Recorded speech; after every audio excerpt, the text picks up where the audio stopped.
Bonjour à tous. Bonjour. Aujourd'hui, on va essayer de faire une petite vidéo sur le no-kill. Ça sera la première d'une petite série de vidéos. Le but n'est pas de donner des leçons aux gens ou qu'on croit qu'on est meilleur que les autres, c'est pas la question du tout. C'est juste que sur les sites qu'on pratique avec Vigile des sites un peu assez sous-pêchés et pas du tout sur-pêchés. Et malgré cela, on prend des poissons qui sont plus en plus abîmés, au niveau des nageoires, au niveau de la caudale et de la robe du poisson.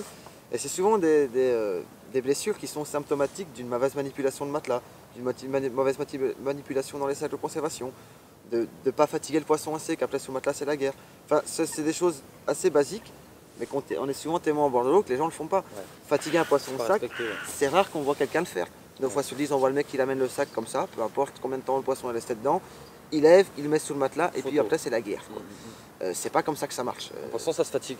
Clairement, ça prend son temps. Surtout du moment où il est resté 5-8 heures dans un sac, le poisson a repris toute sa force et est prêt à refaire un combat. Sans compter qu'il est en plein stress, qu'il est dans une zone un peu obscure dans le sac et une fois qu'on l'ouvre, on est en pleine lumière, hors de l'eau. Pour lui, c'est un choc. Si le poisson n'est pas fatigué, le combat il le refera sur le matelas. Exactement, et en plus, ça ne sera pas la même, ça va finir mal pour lui, pas pour vous. Donc le but était un peu là. Et donc dans ce premier volet-ci, on voulait se concentrer sur le sac de conservation. Ouais. Il y a deux types de sacs de conservation. Là, on va se concentrer sur le coulant parce qu'à nos yeux, il est quand même beaucoup plus utilisable et beaucoup plus efficace que le flottant. Les flottants, c'est un peu à la mode, mais dans les conditions de pêche qu'on a depuis 1 an ou 2, qu'on utilise les flottants, on l'utilise pour moins de 20% des cas. C'est vraiment dans des cas particuliers. S'il y a des rochers, s'il y a comment dire, il n'y a pas trop de profondeur d'eau et que le poisson peut taper des zones dures. Ouais. Mais c'est vraiment très rare. On ne l'utilise pas souvent, les poissons ils veulent retourner au fond pour se sentir à l'aise dans cette conservation. Sûr. Si le poisson va aller au fond, c'est pas pour rien. Moi je pars de ce principe. Ah c'est sûr, c'est une question de confort. Je l'utilise moi quasiment jamais aussi comme toi, mais c'est vrai que ouais, le sac de conservation, pour moi, doit être coulant. Après chacun ses avis, on n'est pas là pour critiquer. Non mais c'est un constat, c'est un constat. Ouais. Ça fait quoi? Ça fait 22 ou 23 ans que j'utilise des sacs de conservation, ça fait que 2 ans que j'utilise des flottants. Et je pense que j'ai mis moins de 15 poissons dans des flottants parce que c'est des cas particuliers, parce qu'il y avait des rochers. Et en le suspendant sur 2 endroits, ça permettait le poisson super sécuritaire, il ne pouvait pas se mettre dans les rochers. Par contre, ben oui, quand tu mets un poisson en sac flottant, tu vois bien qu'il va gagner le fond, qu'il n'est pas à l'aise. Puis comme c'est assez volumineux, il est difficile de bien fatiguer le poisson. Si c'est des poissons, quand c'est des poissons très grands, à la limite ça passe, c'est encore. Mais quand c'est des poissons plus petits, c'est très compliqué, on ne voit pas ce qui se passe, la toilette opaque, on ne voit pas à travers. C'est un sujet qui est très large, donc on le traitera à part aussi. Ouais, carrément, je pense, ouais, tout à fait. Ouais. Là, on va se concentrer sur le sac coulant, c'est ce qu'on a utilisé avec un poisson assez court, assez ventru. Vu que les topographies des berges sont particulières, on a dû marcher loin dans la vase pour pouvoir le mettre. Ouais. Donc aujourd'hui, on va faire le style de conservation, comment fatiguer un poisson, comment le positionner, comment sortir le poisson de l'eau jusqu'au matelas d'une façon sécuritaire, ouvrir le sac et d'une façon aussi safe pour ne pas le blesser avec les fermetures éclairs, les scratchs ou les clips. Et après, comment avoir une bonne tenue de poisson pour la photo qui est sécuritaire parce que souvent je vois des gens mettre des mains où ils ne devraient pas trop les mettre, tendre les bras d'une façon où si le poisson bascule, ben vous ne pouvez pas le sécuriser, il tombera sous le matelas comme il tombera. Ça, c'est des choses à ne pas faire. Le poisson, il doit être verrouillé. Il doit être verrouillé au max. Il doit être verrouillé et à une distance qui est facile de son corps, pas comme ça, mais à une distance où on peut gérer ce qui se passe. Plus le poisson est loin de votre corps et plus il sera difficile à manipuler. C'est clair. Et plus il viendra à bouger et plus il tombera. Évidemment, on photographie là qu'un poisson à la fois, parce qu'on part du principe que de mettre 2 poissons dans ses bras, c'est pas très no-kill. 4 poissons sur un tapis, on en parle pour même la pas. photo. L'étalerie de la poissonnerie, on va éviter, parce que en plus c'est le sujet, on va peut-être pas trop en parler. Voilà, il y a tellement de sujets qui pourraient venir se greffer au no-kill. Le no-kill, c'est vraiment très large. C'est vraiment très large. C'est ce qu'on compte faire dans le reste de la saison. Voilà. Sur le reste de la saison, on verra sur plusieurs étapes, que ce soit du placement de ligne, du matériau utilisé. Enfin, c'est très large. On y reviendra tout au long des vidéos. C'est pour ça qu'on ne va pas s'étaler. Exactement. On va se concentrer sur ces 3 étapes déjà. Et puis on y reviendra dans la saison pour le reste. Voilà, c'est un sujet qui est très vaste et il mérite d'être traité parce que c'est vrai qu'on se rend compte qu'il n'y a pas d'informations à ce niveau-là. Et c'est vrai que moi j'aurais aimé en avoir quand j'ai commencé. J'aurais aimé avoir des informations. Surtout qu'on apprend en dépend des poissons, on apprend souvent quand on a fait une cornlie. Moi il y a 20-22 ans derrière, ça m'arrivait de blesser des poissons parce que justement j'avais pas forcément d'informations et que voilà, j'ai appris sur le tas quoi. Et c'est très dommage, je trouve. Ça fait plus de 20 ans que je suis lecteur, j'adore lire, j'ai toujours aimé lire, avant même d'écrire j'aimais lire. J'ai rarement lu d'articles sur le no-kill. Ouais. Là je sais que Soel Bridge va lancer une série d'articles l'année prochaine et connaissant mon ami je sais que ça sera très carré, très en place. Mais c'est rarissime, c'est quelque chose de rarissime. Des vidéos que tu me parlais de, tu en as vu 2 et dans les 2 il y en a une qui est commerciale pour vendre un produit no-kill. C'est triste, enfin je veux dire, c'est l'essence même de notre passion, c'est les poissons. Ouais. Si les poissons ils sont en vrac et en kit, faut qu'on protège notre patrimoine, il faut qu'on le protège à max. Donc c'est vrai que quitte à passer pour des donneurs de leçons, c'est pas grave. On prend le risque, on s'en fout. on va le faire pour le poisson, quoi. Ah, clairement, si le message il peut passer aux plus jeunes comme aux plus vieux qui n'ont pas forcément les bons gestes, eh ben, on aura gagné, quoi. On sera content. On aura tout gagné, tout simplement. Le but, si on arrive à sauver des pectos. C'est ça, si on arrive à sauver des beaux pectos, des belles caudales avec les poissons. Ça pourrait être un bon slogan, ça. Sauver des pectos. Sauver des pectos. Non, mais c'est pour nous, c'est important parce que. Moi, je sais que tous les deux, on aime vraiment bien la nature des poissons, on les trouve jolis et c'est triste quand il leur manque un morceau, quoi. Ouais. Moi, j'ai quitté mon pays pour ça. Je suis parti de la Belgique parce que j'en avais marre, la surpêche et des poissons qui sont pas respectés pour faire la belle photo qui va bien, pour le sponsor, pour ci ou pour mi. C'est triste. L'important, on va à la pêche pour les carpes, quoi. Pas pour son ego. Ah non, si on va à la pêche pour soi-même, il faut faire autre chose, quoi. Tout le monde a de l'ego, mais bon. Ah, mais c'est une question de degré, quoi. Voilà, c'est une question de degré. Hein. Oh. Si tu es prêt à sacrifier la santé d'un poisson pour faire une belle photo, que la bestiole va vivre pendant 10 ans avec cette blessure, ben c'est bidon. Enfin, je veux dire, à un moment donné, il faut passer à autre chose, quoi. C'est triste, c'est super triste. Le nombre d'histoires qui sont dans l'histoire de la pêche à la carpe, le nombre de gros poissons qui sont morts à cause de ce genre de conneries, d'une trop grande captivité dans le stade de conservation, de mauvaise manipulation, d'une épuisettage qui était foireux, qui était dans les cailloux, machin. Le nombre de poissons qui ont péri ou qui ont été blessés fortement à cause de ça, c'est scandaleux. C'est scandaleux. On ne devrait pas du tout faire ça. Le maximum qu'on devrait se limiter, c'est piquer sa bouche correctement pour pas que ça lui déchire quoi que ce soit, lui tirer sur la tronche pour l'épuiser, terminé. Ça va se limiter à ça. Genre, enfin, ça suffit. On les laisse, on les blesse avec un hameçon, on les nourrit avec du fast-food. Stop, basta. Ça suffit. Ça suffit largement. Si on va au-delà de ça, c'est trop dangereux. Le sac de conservation, on n'est pas contre, hein. On l'utilise, hein. Mais il faut savoir l'utiliser raisonnablement, on va dire. C'est le terme adéquat, raisonnablement. Quand c'est l'hiver et que vous faites un poisson à 20h ou à 21h, ça sert à rien. Pas le mettre au sac. Si vous êtes deux, vous faites une belle cliché de nuit, terminé, ça va très bien, une petite photo de nuit, machin, bon souvenir. Ben là, la session les deux nuits qu'on vient de faire, voilà, il y a un poisson qui est passé sur le tapis. Ouais, tout le reste c'est décroché. Parce qu'il a été fait avant 22h, la photo de nuit, et le reste c'était décroché dans l'eau. Parce que, voilà, je veux dire, pourquoi mettre. La configuration est particulière, il faut qu'on marche 10-15 mètres de la berge dans la vase pour pouvoir épuiser le poisson. Une fois que vous l'avez dans l'épuisette, on peut décrocher facilement, on le décroche. Pourquoi remarcher 20 mètres, plier l'épuisette, porter à 2 parce qu'il y a un petit talus à passer, le poser sur le matelas, le peser, qu'il fasse 10, 12, 13, 14, c'est peu importe, pour le remettre à l'eau derrière. Vous êtes déjà dans l'eau à la base, décrochez l'hameçon, ciao bella. Et c'est réglé, on peut repêcher, on peut prendre un autre poisson. Donc c'est des gestes simples, logiques. Être logique, il faut juste être logique dans ce qu'on fait, quoi. Juste cohérent. Quand on parle de cette convention, par exemple l'hiver, c'est clair que oui, après minuit, 1h ou 2h du matin pour 5-6 heures, ça se fait. Mais pas à 20h, pas à 21h, pas à 18h. 12-15 heures au sac. Ça va pas ou quoi? À quoi ça sert, quoi? Faire un poisson même à 18h. À 18h il fait nuit l'hiver. C'est ça. 18h jusqu'à 10h le lendemain matin parce que à partir de 9-10h il y a encore des gelées et puis donc les photos se font à 10h, 11h. C'est beaucoup trop. Ouais. D'ailleurs cette année-ci ça fait un an qu'on voulait faire ce premier volet et ça fait un an qu'on le fait pas parce que voilà, ou notre agenda ou quand on a été à la pêche, on a pris un poisson, il était trop tôt, on l'a remis à l'eau, terminé. Ouais. On n'a pas mis au sac pour faire la vidéo. C'est pas grave, on la fera plus tard. On l'a pas fait. Exactement, on s'est dit on fera les choses d'une façon carrée pour être cohérent avec ce qu'on dit et ce qu'on fait, quoi, tout simplement. Tu dis souvent ça, être en accord avec soi-même, avec la nature, c'est important. Là c'est le terme, c'est en accord avec ce qu'on vit, quoi, tout simplement. Donc là on va passer au sac, à la photo. Qu'est-ce que t'en penses? Ouais, sac photo, remise à l'eau, et puis voilà, c'est parti. Allez, c'est parti.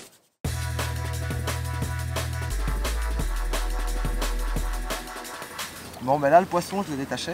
Je l'ai ramené vers moi tout doucement, pas qu'il commence à zigzaguer parce que je sais pas dans quelle position son corps il est dans le sac. Donc il faut absolument que je vérifie maintenant avant de commencer à le fatiguer.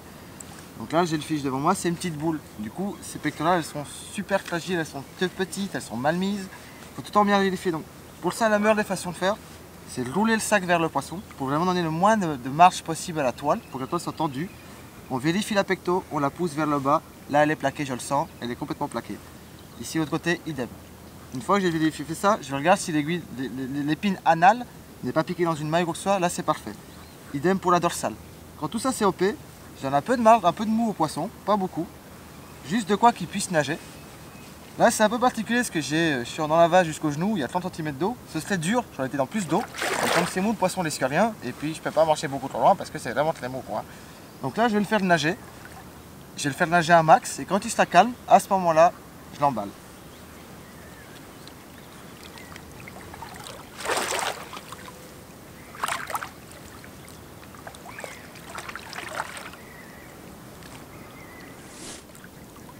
Alors, ça fait 5-6 minutes qu'on secoue le sac. Il commence seulement à prendre conscience qu'il est temps qu'il bouge le poisson, quoi. Et pourtant, si je m'étais laissé aller et qu'il fallait aller vite, j'aurais pu sortir le poisson et me faire surprendre sous le matelas, quoi. Là, il commence simplement à se réveiller, à se rendre compte que je le fais un peu chier, qu'il est temps qu'il bouge un peu, quoi. Ça fait plus de 5 minutes, quoi. L'eau est froide, ça y fait aussi. Carrément, les poissons, là il voit rien, il y a de la vase, donc il comprend rien du tout à ce qui lui arrive, il respire pas bien parce que l'eau elle est de vase en suspension, il est en stress, l'eau est glaciale, il n'est pas si longtemps ça au sac, donc il n'a pas le temps de récupérer la pêche. Mais bon, le poisson, je suis sûr, je le repique. Mais non, il me fait le même combat que tout à l'heure, quasi inexistant. Mais ouais, on voit bien qu'il commence à peine à se réveiller, quoi.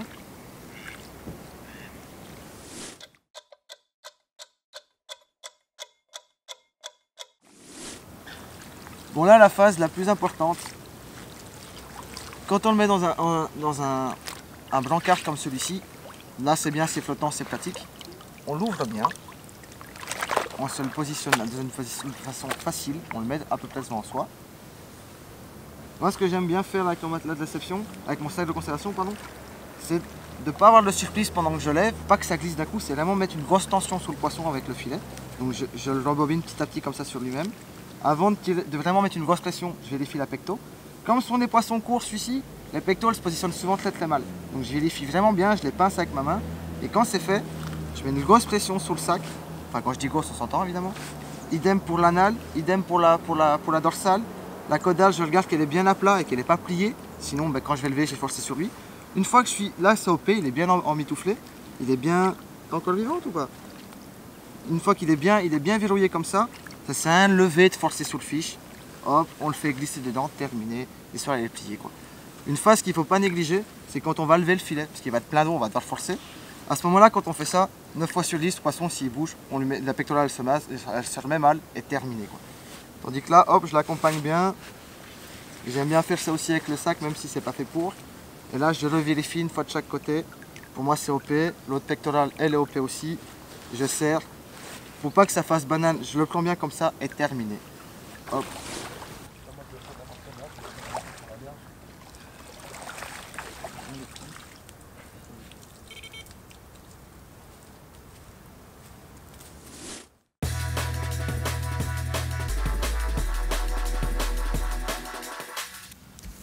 Bon, là une phase qu'il faut faire attention, vraiment. Parce qu'avec la lumière du jour, les compagnies, le fait qu'il soit à l'air et plus dans l'eau, le poisson, c'est maintenant qu'il peut flipper vraiment. Déjà, on fait en sorte de déballer le sac d'une façon bien ouverte, qu'on voie bien ce qu'on fait, qu'il n'y a pas des replis qui surprennent, etc. Tout ce qui est matière comme les tirettes, les scratchs, les clips, c'est des zones où le poisson peut se taper dessus, peut se griffer. Donc quand on l'ouvre, on l'écarte bien de sa tête. Quand le poisson, comme là, il veut bouger, on le sécurise une main sur la caudale, ou enfin sur le muscle de la caudale, une main au niveau de sa tête, pour éviter qu'il tape. Parce que quand il tape, ça fait des chocs, c'est pas bon du tout, quoi. Là, c'est cool, elle bouge plus trop. Elle va bouger un petit peu quand même malgré tout, hein. Comme ça, c'est pas terrible, hein.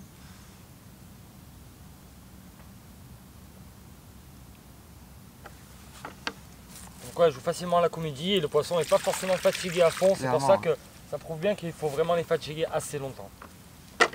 Et pas se précipiter pour ouvrir le sac. Ça sert à rien. Tant qu'il bouge un peu, ça dans le du sac, ça va être la guerre. Là, tant qu'il est emballé, il est emballé, quoi. Là, j'ouvre.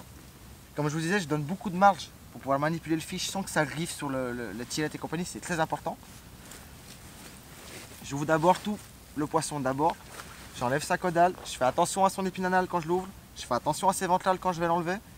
Je l'écarte de sa tête. Au moment où on va voir la lumière, à ce moment-là, il y a une petite action pour le poisson. Tac. Il a une belle peau, hein. Là, pour l'enlever, c'est simple. Je m'approche plus près du poisson. Je vais glisser en dessous. Vu que la tirette, elle est ici, je vais la faire passer sous le sac. Comme ça, il n'y a pas de contact avec le poisson. Hop, terminé. Terminé. Le sac, il est parti. On est safe. Et si vous êtes deux, c'est encore mieux. Ah oui. Là, c'est safe. On a une belle miroir toute ronde, type ballon de foot. C'est pas un grand poisson du tout. Mais c'est une toutonne, elle est mignonne. C'est vrai qu'elle est toutonne en plus.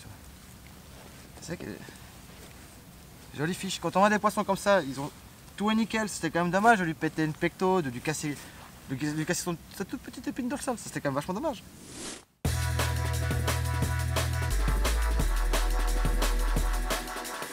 Dans ma main ici, derrière moi, la pecto elle est pliée. Elle n'est pas droite, elle est pliée contre le poisson. Je vais chercher l'articulation de la pectorale. J'ai un point d'appui. Tac, terminé.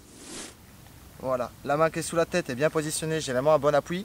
Au niveau de sa caudale, même si c'est un petit ballon de foot qui fait la douzaine et qui est tout court, tout rond, tout épais, Je la tiens quand même relativement bien, elle n'est pas trop pliée, elle bouge pas, je l'ai verrouillée. C'est facile. Le poisson, je l'ai un peu en bonne manipulation, je peux bien le tenir. Pourtant, c'est un petit bloc tout court, tout lourd, tout épais, mais ça passe crème. Le poisson, il bouge pas trop, c'est que ça l'énerve pas, c'est que ça lui fait pas trop mal. Et voilà, tout simplement. On voit bien ici. On voit bien ici que la pecto, elle est pliée de ce côté-ci. Du côté de... qui n'est pas présenté à l'objectif, elle est pliée contre le poisson. L'anale, elle est bien pliée sous mes mains aussi. Elle n'est pas droite, faut pas casser la nageoire. Là, elle est pliée complètement. Certes, on voit plus mes doigts, c'est moins joli, mais il n'y a pas de lisse pour le poisson. Et voilà, une jolie petite mimi. Bon, ben l'autre position, comme c'est un poisson assez court, bon, à genoux ça le fait parce qu'il n'est pas très gros, c'est un poisson de la douzaine. Un poisson qui fait entre 15 et 20, 25, c'est compliqué à genoux. Surtout si on veut tendre un peu les bras. Quand on a une position maximum d'avant-bras, c'est cool. Ça se passe, ça a l'air moins gros, mais la photo est safe. Par contre, quand on veut mettre une distance un peu plus grande, je trouve que c'est mieux de s'appuyer sur... Enfin, en tout cas, personnellement, je le fais m'appuyer sur mes cuisses. Avoir un appui, je tiens mieux le poisson. Pour prendre le poisson, c'est le même principe. Je plie la pecto, je vais chercher l'autre pecto, je vais chercher en dessous, je me lève pour pouvoir tout positionner bien. Tac, c'est réglé. Je tiens le poisson, là, comme j'ai plus de force que je suis appuyé sur mes cuisses, c'est facile. Je tiens bien le poisson, il est safe, il est verrouillé. Même s'il bouge, ou je le rabats sur mes avant-bras, ou je vais vers le matelas et je le sécurise sur le matelas. Terminé.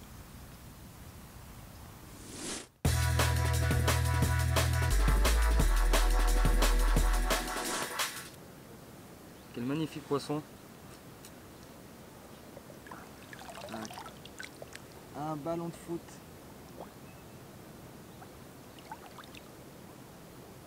Toujours accompagner le poisson, c'est beaucoup mieux.